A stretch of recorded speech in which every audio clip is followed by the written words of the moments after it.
To say Baki is the physical embodiment of ignorance would be an understatement. This show has weaponized the concept of schizophrenia into a power system, so much so to the point that whoever can gaslight their opponent better just wins the fight. And on top of all that nonsense, why is there so much pee?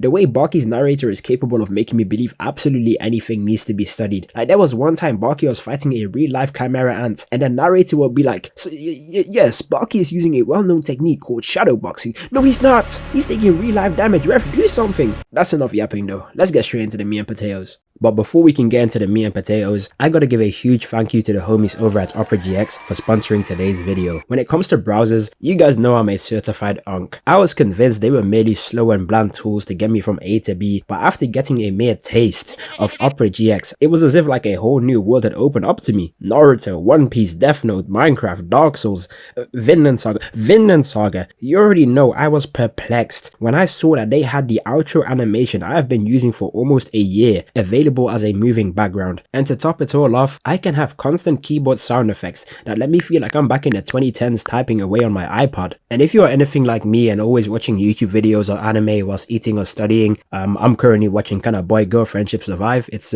pretty peak, you should watch it. I already know the blue head girl isn't going to win though, just a hunch, don't shoot the messenger. OperaGX has a video pop-up feature that lets you float anything over whatever you're doing, so no tab switching, just endless content. And if you're still worried about losing things like your bookmarks, passwords and other things that you have saved on your previous browser, OperaGX has a one button quick import tool that lets you instantly drag over all your data. So what are you waiting for? Stop subjecting yourself to boring browsers and use my link in the description to download OperaGX today, finally adding some personality to your setup. Now let's actually get into the meat and potatoes.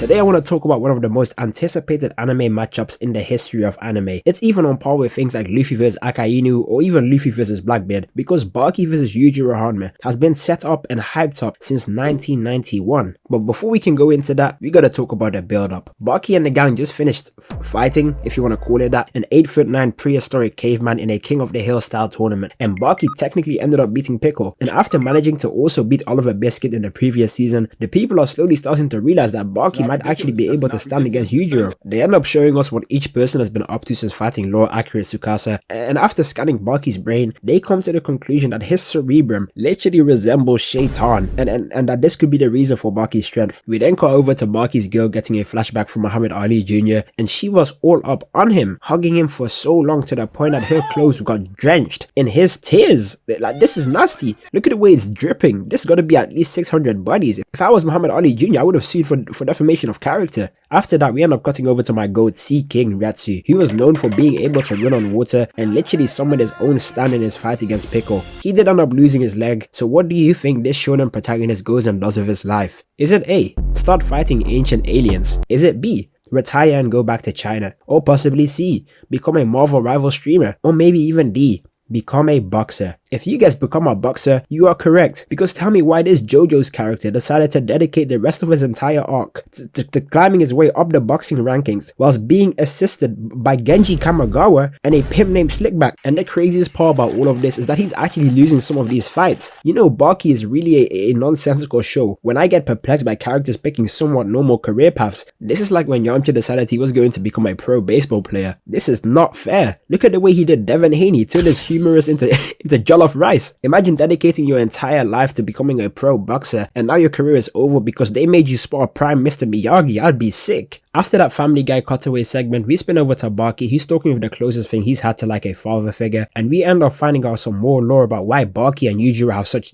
generational beef. 5 years ago, a young Baki had his first fight with his dad, and it's safe to say he got laid out. Turns out Baki's mother was actually married to this rich Japanese businessman, and her life was basically set up perfectly. But one day, she came face to face with Yujiro hanma and watched him decimate his opponent. Like I'm pretty sure this guy is dead. And this yandere freak actually got turned on by that, which basically basically caused her to willingly leave her life of luxury and go to get busy with Yujiro. I mean, I say willingly, but this man Yujiro broke into her hotel, packed up everyone including her husband, and then told her she's going to give birth to his child. I know, it doesn't get much better, and I'm pretty sure I'm missing out a bunch of other crucial details too. After birthing Baki, she basically trained him up to be the next Captain America, giving him all the necessary facilities to one day be strong enough to fight his dad, and she did all this because she thought it would make Yujiro love her. But she wasn't really familiar with Yujiro's game. I'm pretty sure this is like the second or maybe even the third time he's pulled some nonsense like this, just spreading his genes all over the place, moving like Genghis Khan. Despite all he went through, Baki still loves his mother, because when his pops was about to end him off, his mother stepped in defending Baki and even landing an overhand right on the ogre. But you know, this is Yujiro. Male, female, old, young. What did Batman say again? The hammer of justice is unisex, because Yujiro begins squeezing her to death. And is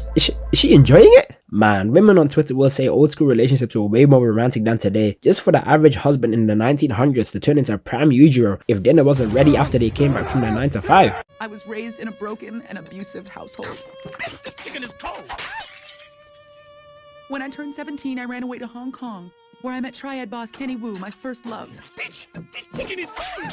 So now you're up to date with the lore. I'd say Baki is pretty justified to hate Yujiro, but even despite this, on some fourth in timing, Baki doesn't actually despise his father. We now cut over to Yujiro, and they spend the next 2 episodes hyping up his strength even more than they already did. First off, we get to see Oliver Biscuit go up against Yujiro, because Yujiro basically thinks he's gone soft after he lost the ones to Baki. Oliver tees up and throws an overhand straight from Jahannam, but Yujiro punches bro so hard the gloves engulfed his face, sending him flying. He practically no-diffed one of the top 5 strongest characters in the verse. Oliver spins back and tries to make it a contest of strength, but Yujiro just lil bros my goat. This is like when they bring back the main antagonist from a previous arc just to use him as like a power gap. We cut over to that one old guy from Inazuma 11, and he begins to bribe the Prime Minister of Japan just to ensure that Baki and Yujiro can win the fair ones without any interference. And you're probably thinking, yeah, you know, they're pretty strong, but surely they can't be stronger than an entire country. Incorrect. Yujiro's threat level is so high that over 100 countries have entered a treaty of friendship with him, including the United States during the Obama administration and during the Bush administration. It's only a matter of fact until bro visits Donald Trump. And I know, you're probably thinking, come on Senshiig, this one man surely doesn't have an actual peace treaty with the US of A. The same USA that put tariffs on my day one homie King Julian over in Madagascar. The same USA where eggs cost the same as a Nintendo Switch 2 game. The same USA that decides to bomb countries in WhatsApp conversations. That USA? Yes. Because in the very next scene, Barack Obama flies to Japan and meets with the most powerful people from the world to discuss the World War III level event that could ensue if Baki and Yujiro were to fight. And you know, say what you will about dubbed anime, but Baki absolutely nailed the dubbed voice of Obama here. I understand. He's that Superboy who kidnapped President Boss, isn't that right?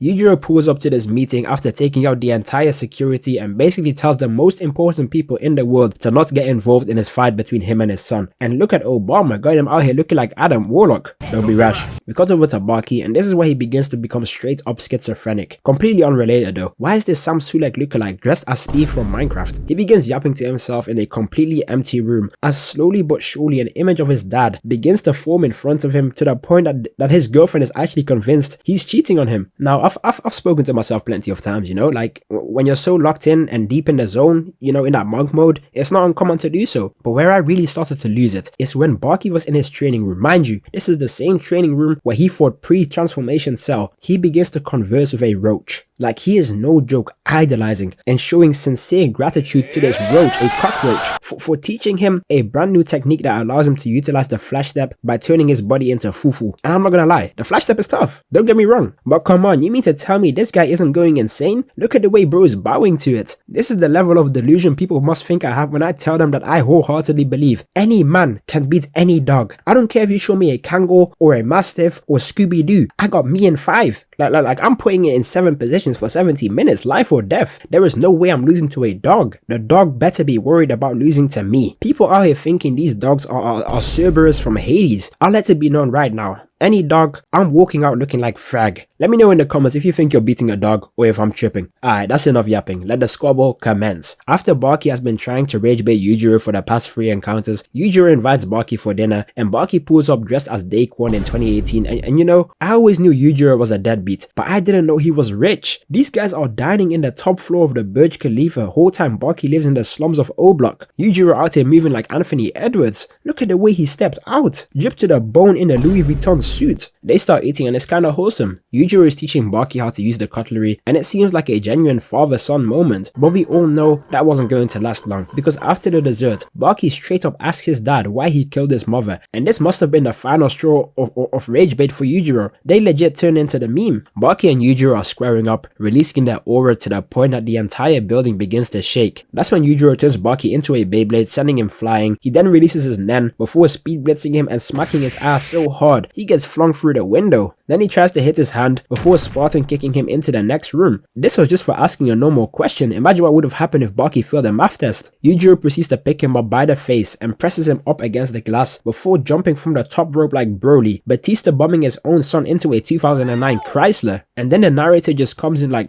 Robo Senku, trying to gaslight me into thinking this is remotely possible for regular humans. Baki asks for a hand up before pimp slapping his dad, but Yujiro just stands there, unfazed, returning the favor, sending Baki flying out of bounds like a brawlhalla stage out. Baki continues to try and land a hit on Yujiro, but he's full countering everything. Yujiro makes a call out to the iconic whip strike from part 1 and begins loosening his muscles before smacking Baki like prime Luffy. I know that hurts. This is how it feels to go up against Mr. Fantastic after the season 2 buffs. Baki decides to return the favor, and I thought he finally landed the first blow just for the next frame to pad over to Yujiro, who looks like he's clenching his butt cheeks trying to hold in the pain. Baki takes on a fighting pose looking like Marshiba from Ippo before he tries to close the distance just to get full countered again. Yujiro genuinely seems upset with the fact that Baki isn't trying and basically just tells him to lock in. That's when he finally adopts the technique his sensei taught him, slowly turning his body into okra soup, then launching himself at the speed of a life-size cockroach towards his pops, breaking the sound barrier, spearing him. But Yujiro manages to stop it, so Baki steps back and hits him with an Iron Fist combo, sending him flying through like 7 bathroom stalls. They continue to squabble like Yuji and Choso, but this is Yujiro Hanma. He picks up Baki and pile drives him through straight concrete, and as they step outside, they see a giant crowd of people who have gathered to watch this squabble. To make a long story short, imagine you're in high school and the 2 strongest kids from 2 nearby schools were about to throw down, and each side is like come together to watch it happen. That's basically what happened here. All people from different races, religions, and regions came together to watch this father-son fight. Yujiro asks Baki to run it on another day because there are too many people, and Baki basically calls him a pussy because he's scared of being laid out in front of all these people. He wasted no time using his cockroach technique, landing a filthy 3-piece combo on Yujiro, and it was so fast that the average human was unable to even realize what had happened. All they saw was the aftermath of Yujiro Hanma's nose bleeding. I'm genuinely not even sure that we've seen this guy bleed in the entire series. Baki might actually stand a chance. He charges up another ult. Cockroach breathing. Second form. Asmongold strike. Just for Yujiro to eat it and land a Yusuke overhand right from Spirit World. Look at the form and oh nah. If someone takes a pic of me after I get sent flying through the air like Carti, I'm pulling a Charleston White. Listen, if a nigga knock me out and I wake up and they got them phones out, I'm gonna shoot the people with the phone. Cause they gonna cause more damage than the nigga that knock me out. Baki gets up and they start going hit for hit. I'm talking blow for blow. It really looks like they are enjoying themselves. They pull guard and turns out the gold pickle is watching from the skies like Crollo as Baki decides to take up his Triceratops pose, leaving Yujiro perplexed. And as we know by now, anything these guys imagine actually comes to life because the bystanders claim they can see this prehistoric creature. Baki lunges in with his Triceratops fist attack and Yujiro gets pushed all the way back, destroying a minivan in the process. He then gets up like that was decent as he creates his own fist technique like Akashi Hatake and whips out the demon back, damn near going Super Saiyan. He lets out 3 whole ass literal ki blasts. Like to this day, they have not gotten an explanation for this. You know what? Why am I even questioning it? This is Baki. Anything goes. Baki calls the technique Mickey because it did no damage. They start walking towards each other, but Baki is really a speed demon because he uses the 0.1 second time skip punch from hit just for this light skin Ashton Hall level Oro farmer to catch himself at the very last minute. Yujiro says he's pleased about how Baki is the first person to drop him like that in decades, so he grabs him and then proceeds to say let it rip. before turning him into a Beyblade and following it up with a Sanji up special, and then combo extending into a knee straight into a gut check. Damn! And as it seems like it's about to end, Pickle pulls up trying to get a piece of the squabble, but everyone knows you should never interfere with a fair squabble. So Baki knocks out his tooth, uses real life Conqueror's Haki, and puts Tarzan in timeout like a good boy. Baki and Yujiro get back to boxing, and Yujiro returns the favor, folding Baki like a lawn chair, and this man was seriously about to curb stomp his own son. Look at the form. I wanna be kung fu fighting. Baki dodges and they enter yet another stalemate. They both decide to put their hands in their pockets and wait for the other person to make their move, similar to like a Wild West shootout. But Yujiro uses the ancient parenting technique of counting down to 5, using mental warfare on Baki. So he begins to count down, and as he gets to 1, Baki tries to pull out his hands to counter his father, but Yujiro still manages to land the first blow, just for Baki to pull out some Brazilian Jiu-Jitsu counter technique, putting Yujiro in a reverse armbar. Look at his arm out here looking like one big veiny dick. And instead of just snapping his arm, Baki starts talking crazy. Why would you antagonize a 7'9", 500-pound demon with more testosterone than David Goggins and Chris Bumstead combined? Yujiro pulls up his right arm and palm strikes the concrete, shattering the ground beneath them, allowing him to escape. If I put someone in an armbar and they pull some BS like this, I'm quitting the fight. And Baki must agree with me because bro peed his pants. Yujiro continues the full court press and hits Baki with a flying dragon fist and clears the quick time event, following up with a Dempsey roll finisher, continuing his barrage of punches. Baki still manages to get up as his own demon back finally gets exposed, but just when I thought we'd reach the peak of tomfoolery, a shadow beast emerges behind Baki as Yujiro utters the words, Dad. What? Yujiro Hanma's dad, Yujiro Hanma, has manifested in spirit to violate his own son for struggling to beat his grandson. What in the JoJo's Bizarre Adventure is even happening? I cannot give you one logical reason as to why bro would just randomly show up. Who summoned him? And of course, the narrator just comes in and gives us a backstory to let everyone know that this guy is a Hall of Fame menace to the nation. To catch you guys up, we gotta go back to the Battle of Okinawa during World War II in 1945. The US tried to invade this island of Okinawa for 6 months straight, but there was this one island so small it wasn't even like on any maps. You could compare it to like God Valley of One Piece. The US military threw over 1,000 tons of explosions onto this island. You're probably thinking, who the hell was on this island? Conquest? But no, all that was used for a single person, Yujiro Hanma. And the craziest part is, when they went to explore the island to see whether it was clear, this soldier of Shaitan was unscathed before he single-handedly squad wiped the entire squadron, which granted him the title of the first man to defeat America. Now, it turns out he actually had this special technique called dress, and of course he passed it down to Yujiro. So Yujiro is so kind to give us a live demonstration of this technique. He foot swipes Baki, putting him in a reverse full Nelson before he starts flinging him around like a pair of nunchucks. Yes, this man Yujiro is whipping around a 200-pound Baki like a piece of string cheese. This is the same nonsense Luffy was doing to Kaido after going into Gear 5. But he doesn't just stop there. He begins to use Baki's body and starts smacking it against the car, and during all this, Baki is conscious as he claims to be completely fine. I'm convinced this man has real life durability negation. He steps back, giving Yujiro straight toes to the jaw, overhand right to the face, shin bone to the throat, Spartan kick to the butt. Damn, what a combo. Yujiro continues like an inner monologue and continues to yap away, explaining how he became so strong he started getting bored because of the lack of challenge. This is basically what we call the One Punch Man syndrome. But before he can finish his speech, Baki hits him with the Arlong axe kick, almost completely laying him out. This match has been one giant game of ping pong. They just keep knocking each other down. That's when Baki's girlfriend comes in and starts saying what we are all thinking. Stop the yapping and just box. They throw like one set of combos and begin talking about the lore of Kung Fu Panda 2 and how it like helped them elevate to a higher level. Just box. They get back to boxing and they continue to use every single technique that they've learned throughout the series, and I can't help to get hyped seeing Baki actually going toe to toe with his pops. He tried using the same pile driver Yujiro used on him earlier, but he gets up and claps Baki's head, popping both his eardrums. And that's when we cut over to these random archaeologists discovering some 10,000-year-old hieroglyphics that quite literally showcased a devil with the same demon back as Yujiro about to fight a smaller devil who also possesses the demon back, with a bunch of random people surrounding them, cheering them on. They are basically saying that the Baki vs Yujiro fight has been prophesized since the beginning of time. What in the Naruto vs Sasuke levels of bullshit is this, bro? They are literally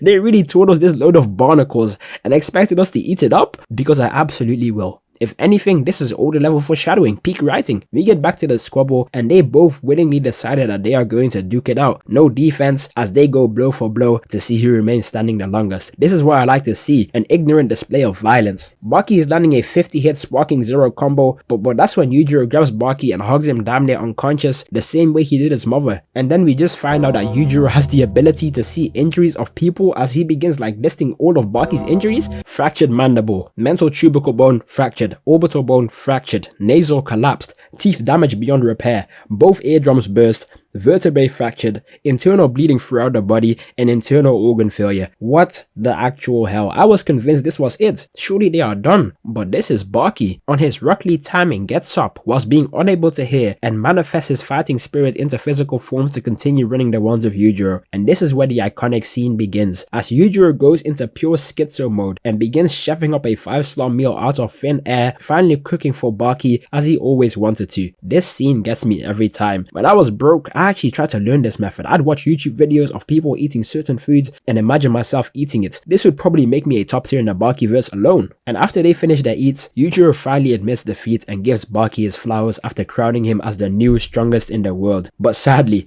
because Baki's eardrums are popped, he didn't even get to realize that he was crowned the winner and ended up admitting defeat to his father. Beautiful. This is absolute cinema, absolutely sensational. If I had to describe Baki for what it is, I'd say it's like a cross mix between JoJo's Bizarre Adventures and the Boondocks. The ability to draw in real life people and events and then like mixing them up with fantasy and a level of nonsense and zestiness is something that just hits the spot after you watch a heavy show like Tokyo Ghoul or Attack on Titan. It perfectly executes what it wants to do. Hey, appreciate you guys for sticking to the end. Again, huge shout out to the mandem over at OperaGX for supporting your boy. Make sure you download OperaGX from the link in my description. Don't forget to subscribe. More videos and more uploads coming soon. I'm 100% going to increase the upload frequency so I can upload more videos.